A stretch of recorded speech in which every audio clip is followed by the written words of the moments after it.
atmosfera bem parecida com a da Terra. Nós sabemos que algumas partes de Marte já foram inundadas com água.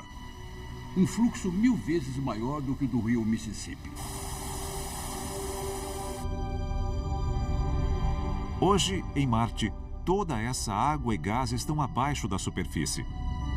Se fossem liberados, a atmosfera e a paisagem mudariam completamente.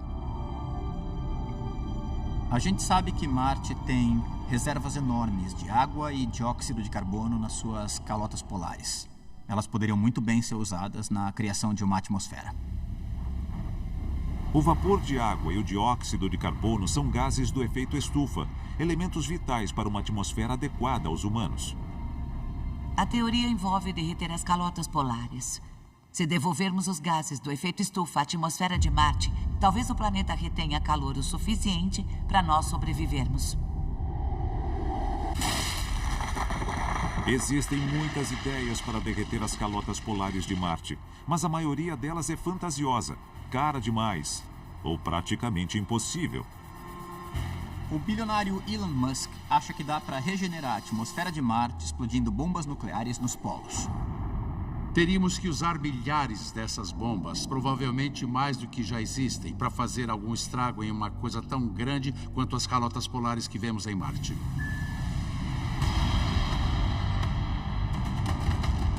Alguns cientistas acreditam que é possível extrair uma atmosfera das rochas de Marte. E se a gente de repente montasse fábricas no planeta inteiro com o único propósito de gerar CO2 e vapor de água para regenerar a atmosfera?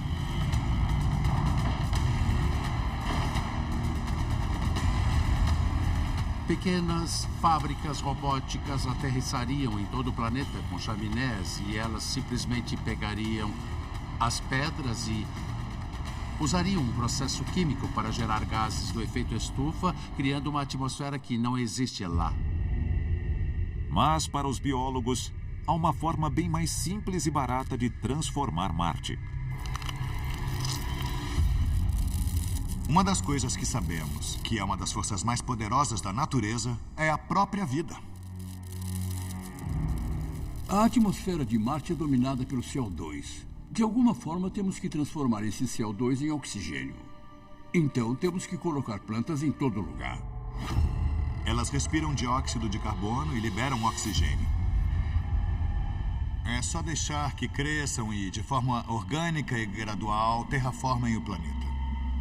Embora o clima de Marte seja inóspito demais para a maioria das plantas terrestres, os cientistas começaram a desenvolver uma nova e aprimorada supervegetação, capaz de crescer, procriar e se espalhar pelo planeta vermelho. A engenharia genética tem que criar plantas que cresçam em Marte. Hoje, os cientistas podem transferir características genéticas de um organismo para outro. Nós temos morangos que crescem no inverno graças a agentes anticongelantes tirados da solha do Ártico. Temos milho, que é venenoso para insetos. Muitos animais e vegetais já tiveram seu tamanho ou comportamento geneticamente alterados. Os cientistas enxertaram o DNA de alguns extremófilos em plantas da tundra ártica e as fizeram crescer em redomas com uma atmosfera similar à de Marte. Os resultados são incrivelmente animadores e mostram que organismos geneticamente alterados podem dar vida nova a Marte, transformando a atmosfera do planeta. E não só plantas, animais também. Podemos enviar formigas e kudzu porque elas vivem em qualquer lugar e não morrem. E elas logo terraformariam Marte. Nós poderíamos ter uma atmosfera e oceanos líquidos, e isso em algumas gerações. Talvez Marte consiga sustentar a vida humana. Nós podemos transformar o planeta vermelho em outro planeta azul, talvez até num planeta verde. É incrível pensar nessas coisas. Imagine em um futuro próximo. Os primeiros colonos pisando no planeta bioadaptado pela NASA. Você pousa lá e os instrumentos dizem que tudo bem abrir o visor. Olha, respirar o ar de um planeta que nós ajudamos a criar seria o fim de uma era na Terra e o começo de uma outra era em Marte.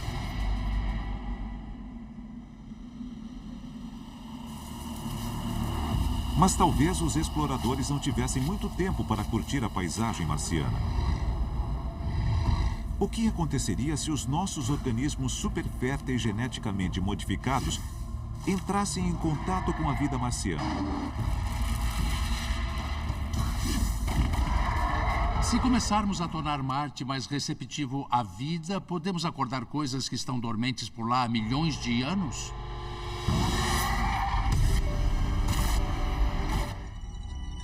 Julho de 2018. Orbitador Mars Express escaneia as calotas polares de Marte e descobre um lago de água líquida escondido no subsolo. E onde há água, pode haver vida.